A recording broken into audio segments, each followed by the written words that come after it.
Hi friends, welcome to the channel Learning R is Fun. நம்ம போன வீடியோவில் factors பற்றி பார்த்தோம். அதாவது ஆரில் கேட்டகோரிக்கல் வேரியபிள்ஸை எப்படி ஹேண்டில் பண்ணுறது இன்டர்னலாக அப்படிங்கிறத பார்த்தோம். இந்த ஃபேக்டர்ஸ் கன்வெர்ட் பண்ணுறதுனால நமக்கு பல நன்மைகள் இருக்குது, அதை பற்றியும் பார்த்தோம். இன்றைக்கு வீடியோலையும் இனி அடுத்து வர வீடியோலையும் நம்ம ஸ்ட்ரிங்ஸ் பற்றி பார்க்க போகிறோம். ஸ்ட்ரிங்ஸ்னு சொன்னால் மோர் தென் ஒன் கேரக்டர் கம்பைன் பண்ணி உள்ள ஒரு ஐட்டம் தான் ஸ்ட்ரிங். அது வேர்டாக இருக்கலாம், சென்டென்ஸாக இருக்கலாம், வித் ஸ்பேஸ், இல்லை பேராகிராஃபாக இருக்கலாம், அல்லது ஹோல் புக்காக கூட இருக்கலாம். அதையே ஸ்ட்ரிங்குன்னு தான் சொல்கிறோம்.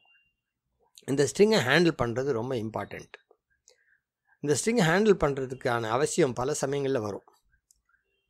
ஃபார் எக்ஸாம்பிள், ஒரு பர்டிகுலர் கேரக்டர் நம்ம எலிமினேட் பண்ணி அதுக்கு பதிலாக வேறு ஒரு கேரக்டர் போட வேண்டி வரலாம். அல்லது சில லேபிள்ஸ் எல்லாம் நம்ம அப்பர் கேஸில் இருக்கிறதெல்லாம் லோயர் கேஸோ இல்லை மாற்றியோ செய்ய வேண்டி வரும்.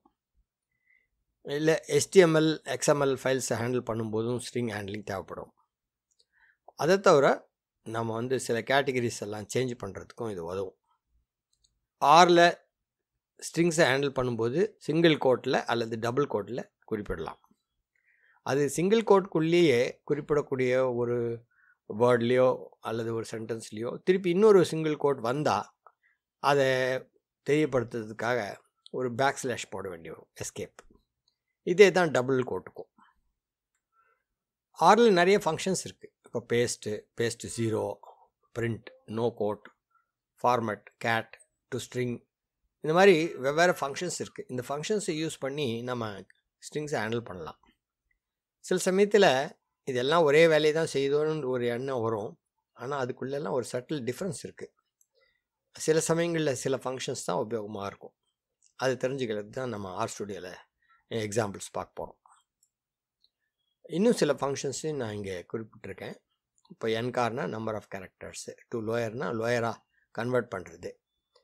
அதே மாதிரி ஸ்ட்ரிங் ஸ்ப்ளிட்டு, சப்ஸ்ட்ரிங்கு, இந்த மாதிரி பல விதத்துலேயும் யூஸ் ஆகக்கூடிய ஃபங்க்ஷன்ஸ் இருக்குது. எல்லாம் பேஸ் ஆர்லேயே இருக்குது.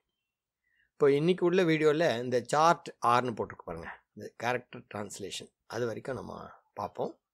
மீதி உள்ள கொஞ்சம் விலாவரியாக பார்க்க வேண்டியிருக்கு. அதை அடுத்த வீடியோவில் கவர் பண்ணுவோம். இப்போ நம்ம ஆர் ஸ்டுடியோக்குள்ளே போகலாம். இன்றைக்கு செஷனுக்கு தேவையான கோடெல்லாம் நான் லெஃப்ட் ஹேண்ட் சைடில் எடிட்டரில் வச்சுருக்கேன். இதுதான் வழக்கம் நமக்கு. இதனால் நமக்கு டைம் சேவ் ஆகுது. இப்போ ஃபஸ்ட் கமெண்ட் பார்ப்போம். பேஸ்ட் ஹை டேட். இதில் பேஸ் ஃபங்க்ஷனில் பார்த்தீங்கன்னா ரெண்டு கேரக்டர் ஸ்ட்ரிங் கொடுத்துருக்கேன். அதை ஸ்பேஸ் பண்ண சொல்லியிருக்கேன். இன்வெர்டட் கமாஸ்குள்ளே பார்த்தீங்கன்னா இந்த இடத்துல ஸ்பேஸ் இல்லை, இங்கேயும் ஸ்பேஸ் இல்லை, ஆனால் இங்கே ஒரு ஸ்பேஸ் வருது. அப்போ பேஸ் ஃபங்க்ஷன் ரெண்டு ஸ்ட்ரிங் ஜாயின் பண்ணும்போது ஒரு ஸ்பேஸை ஆட் பண்ணுதுன்னு தெரிஞ்சுக்கலாம். இப்போ அடுத்த கமாண்டில் நம்ம என்ன பண்ணுறோம், அந்த ஸ்பேஸுக்கு பதில் நம்ம செப்பரேட்டர் ஸ்பேஸ் இல்லை, அது ஒரு காமான்னு சொல்கிறோம். இப்போ மூணாவது கேஸில் ஒரு ஹைஃபன்னு சொல்கிறோம். இப்போ எல்லா கேஸ்லேயும் உங்களுக்கு இப்போ புரிஞ்சிருக்கும். ஒன்றும் கொடுக்கலன்னா ஸ்பேஸு, ஏதாவது செப்பரேட்டர் கொடுத்தா அது வரும். இப்போ அடுத்த இன்ட்ரெஸ்டிங் ஃபங்க்ஷன் பார்த்தீங்கன்னா இதில் 1:5 கொடுத்துருக்கோம். இப்போ A1 2 3 5ன்னு வருமா? இல்லை, A1 A2 A3 A4 A5ன்னு வரும். இங்கே பார்த்தீங்கன்னா இந்த கோட் இங்கே ஆரம்பித்து இங்கே முடிஞ்சிடுது. ஸோ இது ஒரு பர்டிகுலர் ஸ்ட்ரிங், இது என்ன செகண்ட் ஸ்ட்ரிங், இது தேர்ட் ஸ்ட்ரிங், இது ஃபிஃப்த் ஸ்ட்ரிங்.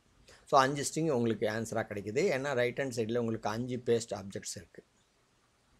ஓகே, பேஸ்ட்டில் இப்போ என்ன பண்ணுறோம், இந்த இடத்துல செப்பரேட்டரை இந்த மாதிரி கொடுக்குறோம். அது செப்பரேட்டர் இல்லைன்னு சொல்கிறோம். இப்போ இந்த இடத்துல உள்ள ஸ்பேஸு உங்களுக்கு காணாமல் போகணும். இல்லை, இங்கே உள்ள ஸ்பேஸ் காணாமல் போகுது. ஏன்னா ஏவையும் 1ஐயும் ஜாயின் பண்ணும்போது A1 இந்த இடத்துல ஸ்பேஸ் இருந்தது முன்னே, இப்போ அந்த இடத்துல ஸ்பேஸ் இல்லை. இண்டிவிஜுவல் வெக்டருக்கு எலிமெண்ட்ஸை ஸ்பேஸ் போட்டு காட்டுது, அது அப்படியே வருது. ஏன்னா மொத்தம் 5 எலிமெண்ட் இருக்குது. ஸோ இந்த வெக்டரில், ஸோ அங்கேயே 5 எலிமெண்ட் இருக்குது. ஓகே, இந்த மாதிரி ஸ்பேஸ் இல்லைன்றதை நம்ம இப்படி இந்த மாதிரி இன்வெர்டட் காமாஸில் ஸ்பேஸ் இல்லாமல் கொடுத்துருக்கோம் செப்பரேட்டரை. அதுக்கு பதில் பேஸ்ட் 0 ஃபங்க்ஷனையும் யூஸ் பண்ணலாம். அப்படி யூஸ் பண்ணாலும் உங்களுக்கு அதே ரிசல்ட் தான். பேஸ்ட் 0ன்னா ஸ்பேஸ் இல்லை அப்படின்னு சொல்கிறோம்.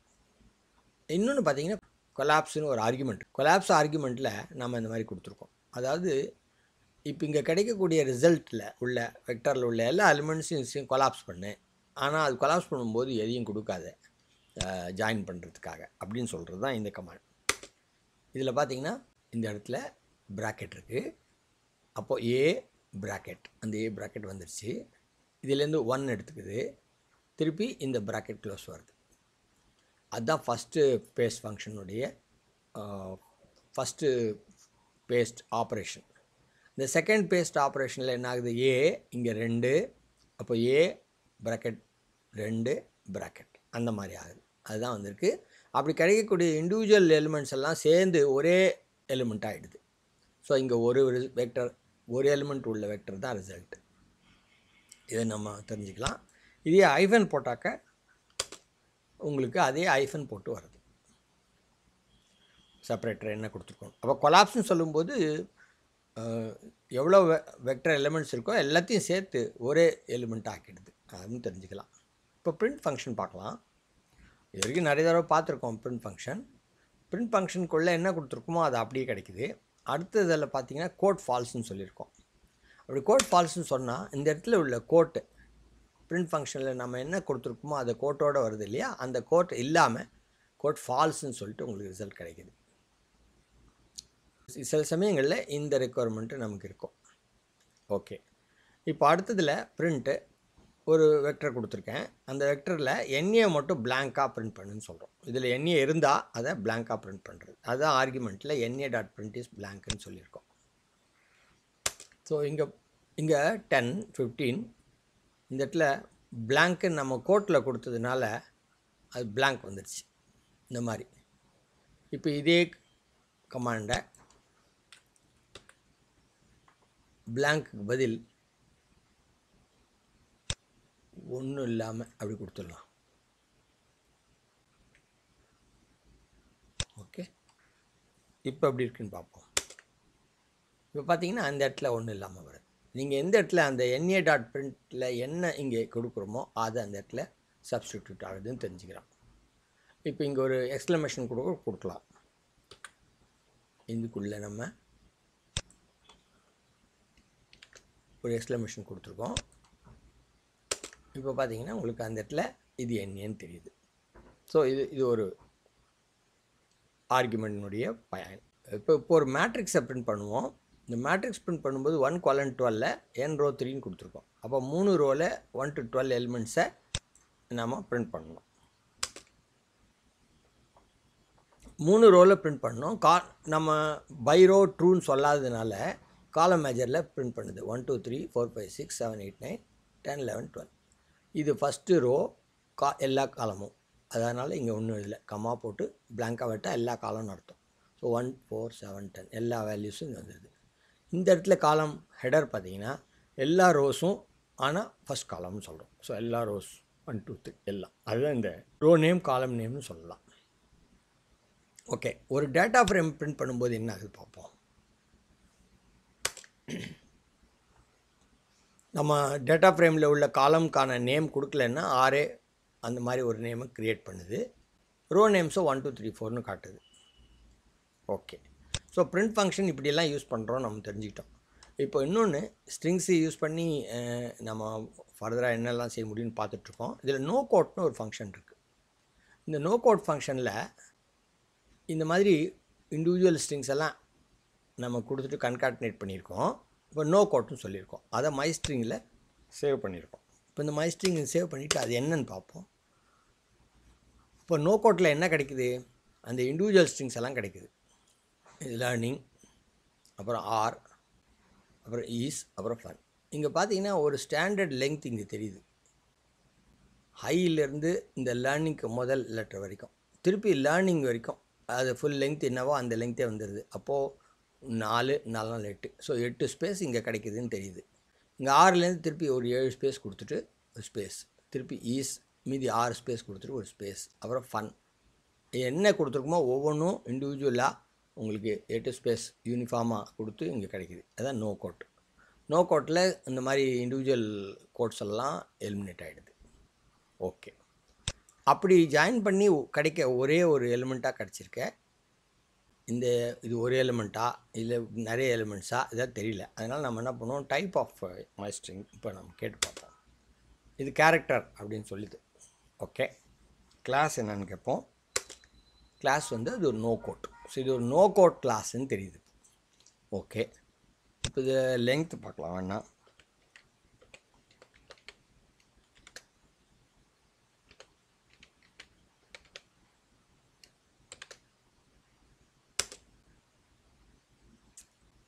மை ஸ்ட்ரிங் ஆப்ஜெக்ட் பேர் சரியாக எழுதலைன்னா அப்படி தான் ஆறல.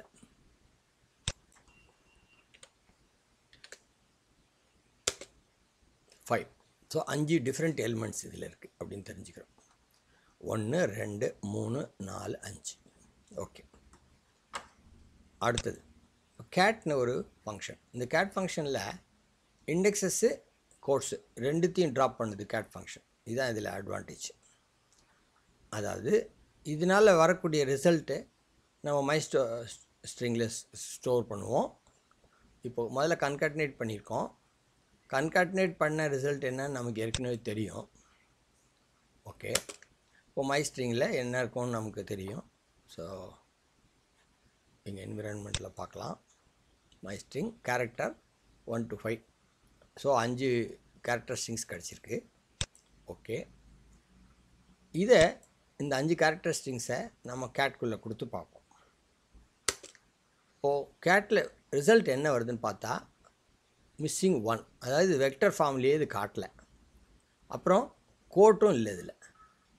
சரி, இந்த கேட் மை ஸ்ட்ரிங் க்ரியேட் பண்ணியிருக்க இந்த ரிசல்ட்டு எந்த ஃபார்மில் ஸ்டோர் ஆகிருக்கு அப்படின்றதுக்காக டைப் ஆஃப்னு போட்டு கேட்போம். டைப் ஆஃப் நல்லுன்னு காட்டுது. அதாவது இங்கே வெக்டர் 1ன்னு காட்டுது. அதாவது இந்த டைப் ஆஃப் ஃபங்க்ஷனில் வரக்கூடிய ரிசல்ட்டை வெக்டரில் போட்டு தான் ஆர் காட்டும். அந்த மாதிரி காட்டும்போது நல், எந்த டைப்பும் இல்லைன்னு சொல்லுது. இதுதான் இந்த கேட்டில் ஒரு ஸ்பெஷாலிட்டி. லெங்க்த்து போட்டு கேட்போம். லெங்க்த்து 0. அதாவது இது ஒரு ஆப்ஜெக்டாகவே அது கன்சிடர் பண்ணல, இது எது இங்கேயும் ஸ்டோர் பண்ணல, இது பிரிண்ட் பண்ணுறதோட சரி. இதுதான் கேட்டில் உள்ள அட்வான்டேஜ். இப்போ கேட்டில் கேட் மை ஸ்ட்ரிங் இதை வந்து நம்ம ஏல ஸ்டோர் பண்ணுவோம்.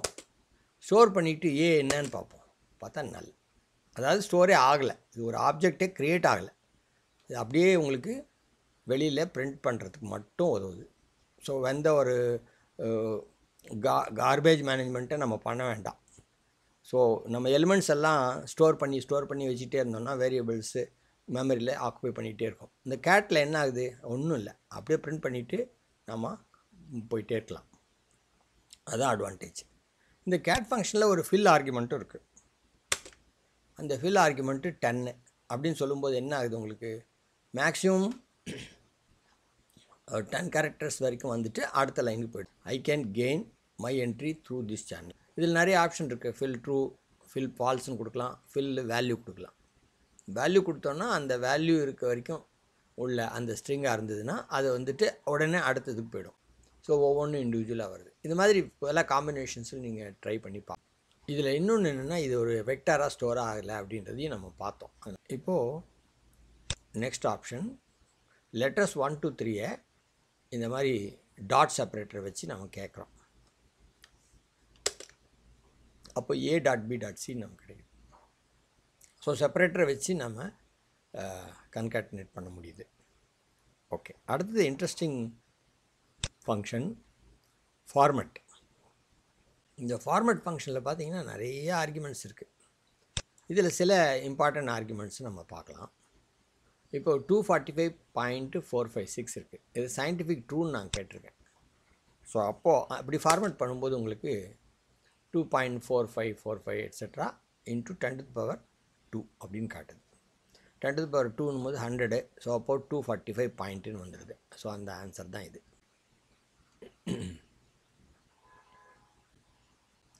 இப்போ இந்த ஃபங்க்ஷன் எடுத்துப்போம். இதில் 1/5:10 கொடுத்துருக்கோம். இதில் 5:10 சொன்னால் 5 to 10 நமக்கு தெரியும் 6 நம்பர் இருக்குது. ஸோ 1/5, 1/6, 1/7 அந்த மாதிரி நம்ம இதை இன்டர்பிரட் பண்ணணும். அந்த ஒவ்வொரு இன்டர்பிரிட்டேஷன்லேயும் டெசிமல் நம்பர்ஸு 6 டெசிமல்ஸ் இருக்கணும். அதனால உங்களுக்கு 6 எலிமெண்ட்ஸ் கிடச்சிருக்கு.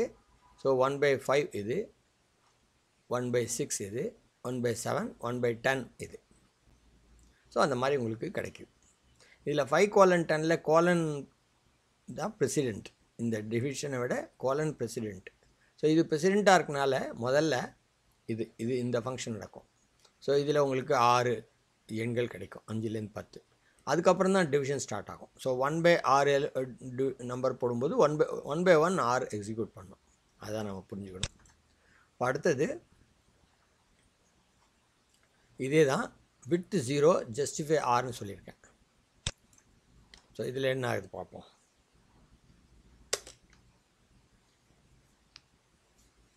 இன்னொரு விஷயம் பார்த்தீங்கன்னா, இந்த ஃபார்மேட்டில் நம்ம கொடுக்குற எண்களாக இருந்தாலும் அதை வந்து கேரக்டராக தான் அது ரெப்ரசன்ட் பண்ணுது. அல்டிமேட்டாக ஃபார்மேட் பண்ண ஒன்று இங்கேயும் அதே தான் நடக்குது. ஜஸ்டிஃபை ஆர்னு சொல்லியிருக்கோம். ஸோ ஜஸ்டிஃபை ஆர்னு சொல்லும்போது என்ன ஆகுது, இதில் இங்கே உள்ள லெஃப்ட்டு ரைட்டு சென்டர் நான் இது கேரக்டரிஸ்டிக்ஸாக இருக்கனால நம்ம யூஸ்வலாக ஒரு பக்கமாக ஜஸ்டிஃபை பண்ணுவோம். ஸோ நம்ம எப்படி ஜஸ்டிஃபை பண்ண சொல்லியிருக்கோமோ அந்த மாதிரி ஜஸ்டிஃபை ஆகுது வேல்யூஸ். இதே 6 வேல்யூஸ் தான், 5 6th வேல்யூ. இதே மாதிரி டிவிஷன் ஜஸ்டிஃபை எப்படி சொல்லியிருக்குமோ அந்த மாதிரி ஜஸ்டிஃபை ஆகி கிடைக்கும். இப்போ விட்டு 12 போட்டு பார்ப்போம். இதையே இப்போது 12 போட்டதுனால என்ன ஆகிடுது, இங்கே 12 ஸ்பேஸ் மேண்டேட்ரியாக வந்துடும். அந்த 12 ஸ்பேஸ்க்குள்ளே ஜஸ்டிஃபை ரைட் சொன்னதுனால ரைட் ஹேண்ட் சைட் ஜஸ்டிஃபை பண்ணி இங்கே கிடைக்கும். ஸோ 3 3 4 7 இது 1 8 9 இது 9 ஸ்ட்ரிங்ஸ் 9 எலிமெண்ட்ஸ் இங்கே இருக்குது, மீதி 3 எலிமெண்ட்ஸ் இங்கே இருக்குது. Total 12 elements. அந்த 12 கேரக்டர்ஸை சேர்த்து ஒரு ஸ்ட்ரிங் ஆகிருக்கு. இந்த 12 விட்த்துன்றதுனால 12 கேரக்டர்ஸாக உங்களுக்கு ஸ்பெசிஃபை ஆகுது. ப்ளஸ் ஜஸ்டிஃபை ஆறுன்றதுனால ரைட் ஹேண்ட் சைட் ஜஸ்டிஃபை பண்ணி வருது. ஸோ ஃபார்மேட்டில் பல விதமான ஆர்குமெண்ட்ஸ் இருக்குது. டிஃப்ரெண்ட் ஆர்குமெண்ட்ஸை யூஸ் பண்ணி நம்ம ஃபார்மேட் பண்ணலான்னு தெரிஞ்சுக்கிட்டோம். இப்போ 2 ஸ்ட்ரிங் ஃபங்க்ஷன் பார்க்கலாம். பைன்றது நமக்கு தெரியும் வேல்யூ, அந்த வேல்யூவை ஸ்ட்ரிங்காக கன்வெர்ட் பண்ணி நமக்கு காட்டுது. இப்போ இதையே கன்காட்டினேட் பண்ணி நம்ம சொல்லியிருக்கோம். பை இஸ் அப்படின்னு சொல்லிட்டு அந்த பை வேல்யூ போட்டிருக்கோம். அப்போ 2 கன்காட்டினேட் பண்ணி நமக்கு கிடைக்குது. இப்போ அடுத்தது இதில் 2 ஸ்ட்ரிங் வித் 6ன்னு சொல்லியிருக்கோம். இப்போ இந்த மாதிரி சொல்லும்போது என்ன ஆகுது, இதை 2 ஸ்ட்ரிங் ஃபங்க்ஷன் இது மொத்தத்தையும் கன்காட்டினேட் பண்ணி ஸ்ட்ரிங்காக ஆகுது. ஸோ இந்த இடத்துல இந்த பை இஸ் பை அப்படின்றத ஸ்ட்ரிங்காக கன்வெர்ட் பண்ணும்போது, ஸோ இது 2 எலிமெண்ட்டை கன்காட்டினேட் பண்ணதை ஒரே எலிமெண்ட் ஆக்கி உங்களுக்கு ஒரே ஸ்ட்ரிங்காக கிடச்சிருக்குங்க. அதே மாதிரி திருப்பி செஞ்சுருக்கோம், ஆனால் வித் 6ன்னு சொல்லியிருக்கோம். ஸோ 6ன்னு சொன்னால் 6 எலிமெண்ட்ஸ் 6 கேரக்டர்ஸ் மட்டும்தான் இந்த ஸ்ட்ரிங்குள்ளே இருக்க முடியும். ஸோ மீதி எல்லாம் தெரியாது. ஸோ இது ஒரு லார்ஜர் ஸ்ட்ரிங்ஸை நம்ம ரெப்ரசன்ட் பண்ணுறதுக்காக மொதல் 2 ஸ்ட்ரிங்கை மட்டும் காட்டிட்டு மீதி எல்லாம் டாட் டாட் டாட் போட்டோம். அந்த மாதிரி இது பயன்படுத்த முடியும். சப்போஸ் ஒரு காலமில் நிறைய டெக்ஸ்ட் இருக்குது. அந்த டெக்ஸ்ட்டில் இனிஷியலாக ஒரு 10 லெட்டர்ஸை எக்ஸ்பிளைன் பண்ணாலே மீதியெல்லாம் புரிஞ்சுக்கலாம் நம்மன்னு சொல்கிற மாதிரி ஒரு சுச்சுவேஷன் வந்தால், அப்போ நம்ம 10ன்னு விட்டு போட்டு அந்த காலத்தை மாற்றிடலாம். அப்போ அந்த காலத்தில் முதல் 10 அதில் 4 எம்டி ஸ்பேஸ் வரும், அதனால் 6 கேரக்டர்ஸ் வரைக்கும் தெரியும். ஸோ அப்படி நம்ம அதை புரிஞ்சுக்கலாம். இந்த டாட் 4 டாட் வந்து இன்னும் இருக்குது இதில், நான் மொத்தத்தையும் காட்டலை அப்படின்றது தான் இது சிக்னிஃபை பண்ணுது. ஓகே, நீங்கள் இந்த மாதிரி டூல்ஸை மனசில் வச்சுருக்கும்போது ஒரு பர்டிகுலர் சுச்சுவேஷனில் உங்களுக்கு ஆட்டோமேட்டிக்காக இதை பயன்படுத்தலான்ற ஒரு எண்ணம் வரும். இதுக்காக ஒரு 4-5 விதமாக நீங்கள் இதை ப்ராக்டிஸ் பண்ணி பார்த்தீங்கன்னா அது மனசில் பதிஞ்சிடும். அதுக்கு பிறகு உங்களுக்கு தேவையான சுச்சுவேஷனில் இதை பயன்படுத்தலாம். இப்போ என்விரான்மெண்ட்டையும் நம்ம ஓப்பன் பண்ணி வச்சுக்கலாம். அப்போ தான் நம்ம வந்து இப்போ செய்யக்கூடியதெல்லாம் தெரியும். இப்போ P1ல் பார்த்தீங்கன்னா இன்டிஜர் வெக்டர் கிடச்சிருக்கு. ஓகே,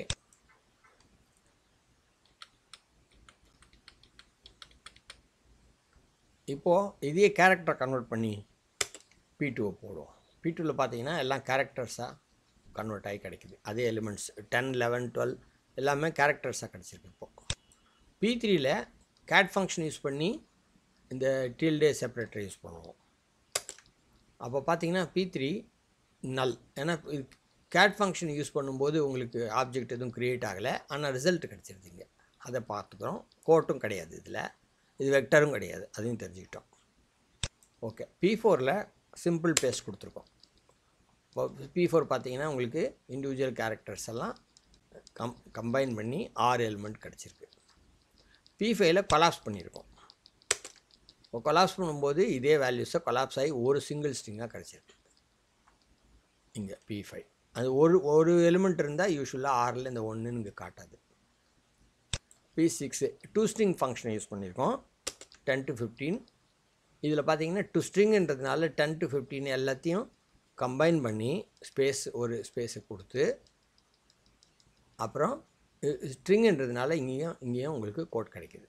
ஸோ இது சிங்கிள் எலிமெண்ட் ஆகிடுச்சு. திருப்பி அன்கோட்டடாக நமக்கு திருப்பி நோ கோட் போட்டு as character 10 to 15 as character நம்ம எடுத்து அதை வந்து நோ கோட்டில் போட்டிருக்கோம். இப்போ P7ல் பார்த்தீங்கன்னா நோ கோட் ஆப்ஜெக்ட் க்ரியேட் ஆகுது. அதில் நோ கோட் கிளாஸ்லேருந்து வரக்கூடிய ஆப்ஜெக்ட்டு கேரக்டர் டைப்பு இதில் இண்டிவிஜுவலாக உங்களுக்கு கேரக்டர்ஸாக கிடைக்குது. இப்போ வந்திருக்க வேல்யூஸ் எல்லாம் நியூமெரிக்கான்னு கேட்கலாம். உங்களுக்கு வந்து ஃபால்ஸ்ன்னு கிடைக்குது. இப்போ இதுவரையில் நம்ம பார்த்த இந்த P1லேருந்து P7 வரைக்கும் உங்களுக்கு உள்ள வித்தியாசங்களை காட்டுது. வெவ்வேறு கேரக்டர் ஸ்ட்ரிங் மேனிப்புலேஷன் ஃபங்க்ஷன்ஸில் நமக்குள்ள வித்தியாசங்கள் அது நமக்கு தேவையானபடி நம்ம அந்த ஃபங்க்ஷனை யூஸ் பண்ணிக்கலாம்.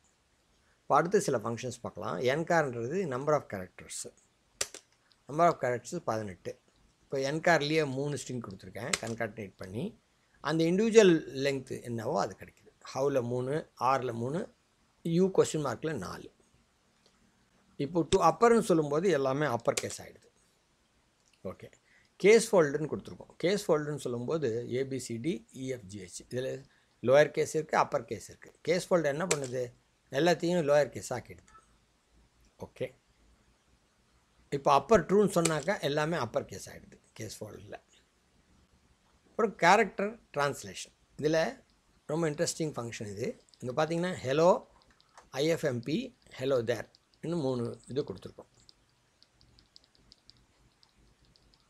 இதே இந்த கேரக்டர் ட்ரான்ஸ்லேஷனில் என்ன நடக்குதுன்னு பார்க்கறதுக்காக இதை நம்ம எக்ஸிக்யூட் பண்ணுவோம். இப்போ இந்த ஹெலோ தேர் தான் 3வது கேரக்டர் ஸ்ட்ரிங். இந்த கேரக்டர் ஸ்ட்ரிங்கை இந்த கோடு வச்சுட்டு ட்ரான்ஸ்லேட் பண்ணியிருக்காங்க. இந்த கோடு என்னது? ஹெச்சை ஐயாக கன்வெர்ட் பண்ணு, ஈயை எஃப்பாக கன்வெர்ட் பண்ணு, எல்லை எம்மாக கன்வெர்ட் பண்ணு, ஓவை பியாக கன்வெர்ட் பண்ணு. ஸோ ஹெச் இருக்குது, அந்த ஹெச் ஐயாக கன்வெர்ட் ஆகி வந்துடுது. இங்கே ஹெச் கேபிட்டலாக இருக்குது, அதனால் கேபிட்டலாக இருக்குது. அப்புறம் இந்த வந்து எஃப்பாக கன்வெர்ட் ஆகணும். ஸோ இந்த இருக்குது, அது எஃப்பாக கன்வெர்ட் ஆகிடுது. எல் ஸோ எல் வந்து உங்களுக்கு எம்மாக கன்வெர்ட் ஆகணும். ஸோ அதனால் எல்னா எம்னு ஆகிடுது. ஓ வந்து இங்கே பின்னு கன்வெர்ட் ஆகிருக்கு. அப்போ இங்கே பி கன்வெர்ட் ஆகிடுச்சு. இங்கே ஸ்பேஸ் இருக்குது, அதே ஸ்பேஸ் நம்ம எதெல்லாம் கோடில் சொல்லலையோ அதெல்லாம் அப்படியே வந்துடும். இப்போ அடுத்த எக்ஸாம்பிள் பார்க்கலாம். இதில் நான் என்ன செஞ்சுருக்கேன்? இந்த ரிசல்ட் இருக்குல்ல, இந்த ரிசல்ட்டை இங்கே கொடுத்துட்டேன், கோடை மாற்றி கொடுத்துருக்கேன், அவ்வளோதான். இப்போ நான் ஒரிஜினலாக என்ன கொடுத்தனோ அது வரணும். ஹெலோ தேர் அந்த ஹெலோ தேர் இப்போ மாறி வந்துடுச்சு. ஸோ அதே கோடை ரிவர்ஸ் பண்ணி நான் இங்கே போட்டிருக்கேன். ஸோ இதுலேருந்து நீங்கள் தெரிஞ்சுக்க, இங்கே எக்ஸ்க்ளமேஷன் இருக்க இங்கே இல்லையே அப்படின்னா அதுக்கான கோட் நம்ம கொடுக்கல. இங்கே எக்ஸ்க்ளமேட்டரை எப்படி ட்ரீட் பண்ணணும்னு நம்ம சொல்லாததுனால இங்கே எக்ஸ்க்ளமேட்டர் இல்லாததுனால அங்கே எக்ஸ்க்ளமேஷன் வரல. இங்கே எக்ஸ்க்ளமேஷன் இருந்தது, இதோ இங்கே எக்ஸ்க்ளமேஷன் இருக்குது, அதனால இந்த எக்ஸ்க்ளமேஷன் அப்படியே வருது. இந்த எக்ஸ்க்ளமேஷனுக்கான கோடு இங்கே இல்லை. இந்த கோடு எதுவும் இல்லாததுனால எக்ஸ்க்ளமேஷன் வந்தால் என்ன செய்யணும்னு கோடு இல்லாததுனால அது அப்படியே ப்ரொடியூஸ் ஆகும். ஸோ நம்ம இது வரைக்கும் ஸ்ட்ரிங்ஸை மேனிப்புலேட் பண்ணுற வெவ்வேறு யுத்திகளை பார்த்தோம். ஸோ அடுத்த செஷனில் நம்ம மீதி உள்ள ஃபங்க்ஷன்ஸ் பார்க்கலாம், ரொம்ப இம்பார்ட்டண்ட் ஃபங்க்ஷன்ஸ். இதெல்லாம் தெரிஞ்சுக்கிட்டு நிறைய ப்ராக்டிஸ் பண்ணும்போது உங்களுக்கு கேரக்டர்ஸ் ஹேண்டில் பண்ணுறது ரொம்ப ஈஸியாகிடும். வீடியோ இது வரைக்கும் பார்த்ததுக்கு நன்றி. அடுத்த வீடியோவில் சந்திக்கும் வரை வணக்கம்.